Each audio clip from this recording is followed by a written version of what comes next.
We are living in a time where the rate of change has accelerated unlike anything we have ever seen in the course of human history.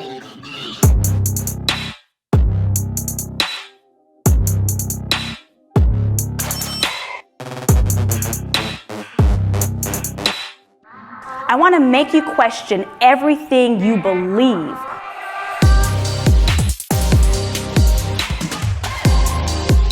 Now, this session is going to be broken up into 3 quick sections. First, we're going to look at how customers are shifting.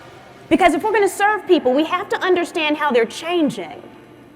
Then we're going to look at some trends. And please understand, I've traveled around the globe and helped all kinds of organizations use strategy for sales. I know that trends are slightly different in different regions. But today, because we have so many global minds, brilliant global minds in one place, we're focusing on the overarching trends.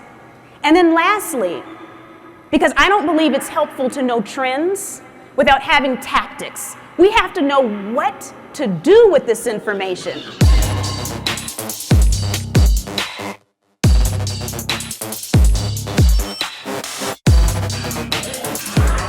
Hey, babe, B people, where are my B people? You still feeling cocky? Go ahead, just raise your hand. I'm not even gonna make you stand up. Just raise your hand, it's okay. It's okay. If you selected B, you selected moon seed. Congratulations, you're dead.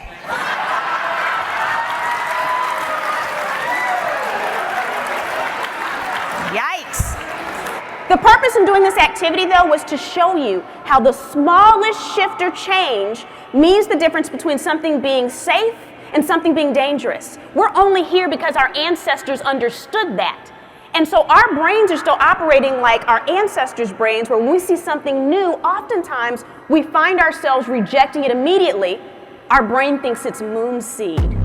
If positivity was enough, most people wouldn't fail at their New Year's resolutions.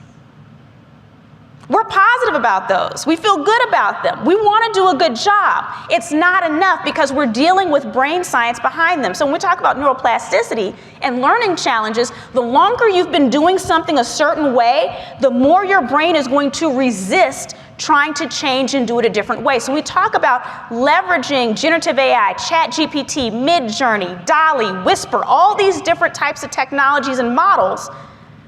For people that have been doing things a certain way for so long, there's going to be some resistance because their brains are actually saying, wait a minute, what are you doing? This is not how this works. And it doesn't matter that they're positive. We have to understand that that's one of the challenges that you're dealing with as you're communicating, and that's definitely something that your clients are dealing with their teams as well. A resistance to change. And a resistance to change doesn't simply mean that people are just being difficult on purpose. Understand we have a few different biases. We have recency bias, which is something that means that we tend to overestimate the importance of current events and how they're going to continue in the future. We have a status quo bias, which means that our brains prefer we stay locked into what's happening now, even if it's unpleasant, because we're familiar with it. Now, generative AI is the conversation right now, and most of us in this room know that AI is not a new thing. The term artificial intelligence was actually coined in the 1950s. Okay, so we've been developing this for quite some time. Now people talk about it because of generative AI. And what's fascinating is that about 10 years ago, when people were really talking about AI a little bit more, the whole conversation was, these blue-collar workers had better level up before they lose their cashier jobs. How many of us remember this, right? Oh, these people in the front lines, they better, make sure they get some more skills. We got to upskill them because they're about to lose their jobs. Oh, well. It was kind of this flippant attitude, right? Because the educated, the innovative, they were going to be okay. Let me give you an example of something that's happening right now due to generative AI. There's an organization called Law Geeks, and they're out there, and they won't say this, but they're kind of trying to replace lawyers, okay? Sorry, ma'am, I think you're going to be okay, though. Don't worry, but I'm just letting you know, they're coming for you. And Law Geeks created this generative AI, and they wanted to see if their AI could outperform top attorneys. And so they ran a study where they had the AI, their Law Geeks AI, and a group of attorneys spot check 5 non-disclosure agreements. And when they took all the results and averaged them out, what they found was that the LawGeeks AI was 9% more accurate in spotting issues with the NDA. Okay, 9% more accurate, that's significant. But here's where things get even kookier. It's not just that they're more accurate. It took those attorneys on average 92 minutes to spot check those NDAs. It took the LawGeeks AI 26 seconds. How many of you have manipulated some form of generative AI? Raise your hand for me if you've tried something. So the question is, who owns the rights to what is created? Now, you might think you know the answer. Companies like OpenAI said, well, you do, but you just have to put this little phrasing here.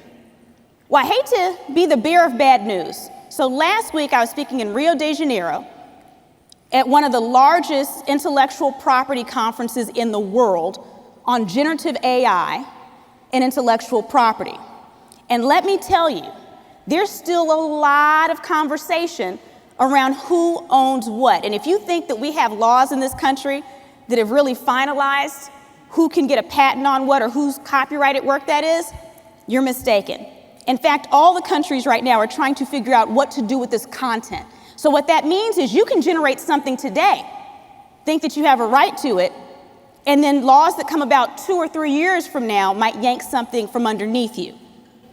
So the other thing is we have to be careful as we're creating these prototypes, as we're creating this content, as we're creating these images that we're putting on our websites, because we don't know who's going to own this in a few years. We're playing the game as the rules are being written. This is a very simple chart where really it's crossing 2 periods of time over each other. We're looking at things that are both expected to unexpected, things that are not happening and things that are happening.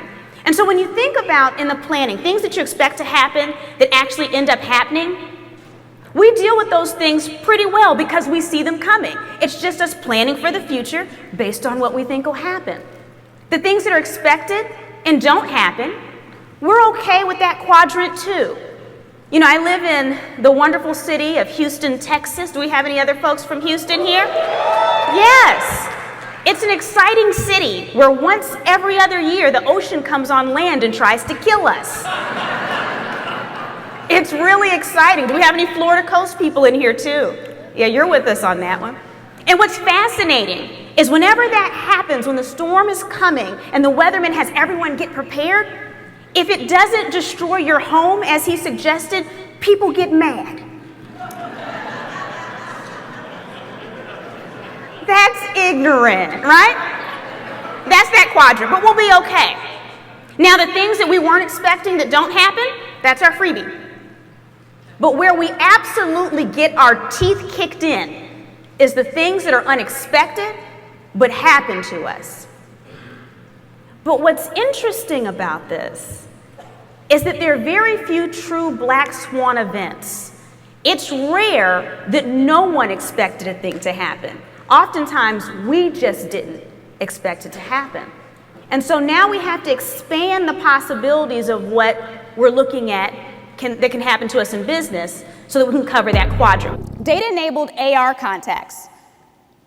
We're already starting to see traces of this as well, where there's already contacts. There's a company right now called Mojo that already has contacts where you can get some information out of them.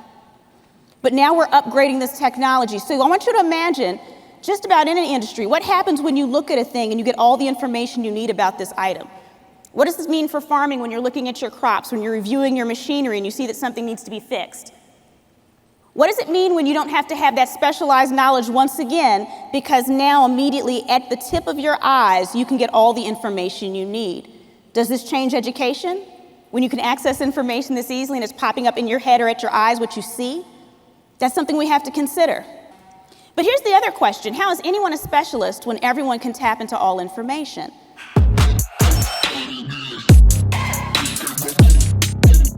The other cool thing about BombBomb and some of the other tools is you can actually track and see when they open things, no matter how late they open them. So can I tell y'all something spooky that I do? So I send it over, and you know, I see they're all clicking on. I get little updates on the side. I can see when people click on things. But sometimes I'll see that they click on this same email. Maybe we've done business together, but I notice, hey, they just reopened this email a year later. It pops up in my little emails. I just see they opened this from a year ago. So what do? I find an excuse to contact. I'm like, I just saw this article and it made me think of you, Tiffany. So when they're like, oh my gosh, that's crazy, I was just thinking about you, I'm like, me too. If you have a photo where the only people that can see you are the people you're already connected with, why are you on LinkedIn? That's almost like, imagine you wanted to connect with people, right? And you send someone a connection request. I want you to imagine you're at home right now. Go ahead and close your eyes. Close your eyes. Imagine you're at home sitting on your couch. Some of you have trust issues. Close your eyes. Close your eyes. I want you to imagine you're at home right now. You're sitting on your couch and you hear a knock at the door. You get up, you look through the peephole, and you see a man with a ski mask on who says, will you be my friend? Open your eyes. How many of you just made a new friend? Anybody let him in? Hopefully, this doesn't happen here in my home state of Texas, because depending on how close they are to the door sill, we can shoot them, right? Oh, deep in the heart of Texas. How is that any different than sending someone a connection request on Facebook, or on LinkedIn, and not having a visible profile picture? You get it? That's just as spooky. It's the same rules of engagement. Have that visible picture, but in that headline that appears under your name, get some of your keywords in there and put contact information. It could be an email address or a phone number. The reason why is if someone's searching for those keywords, you pop up near the top of their results, you're going to pop up on a page with 9 other people. For them to contact you, they have to click on your profile, try to send you an in-mail message or a connection request, if they even can. And how many of you in here are great about checking LinkedIn every day?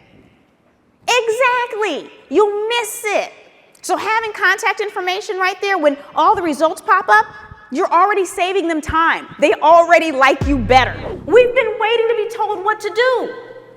We're waiting for someone to say what the newest trend is, or what you need to get here, or what's coming down the pipeline here, when we could actually create the future we want. We don't always have control over all of the situations around us. But what we can do is make the decision to position ourselves in the most positive light in any future that's coming in our direction. Friends, no one is coming to save us. No one.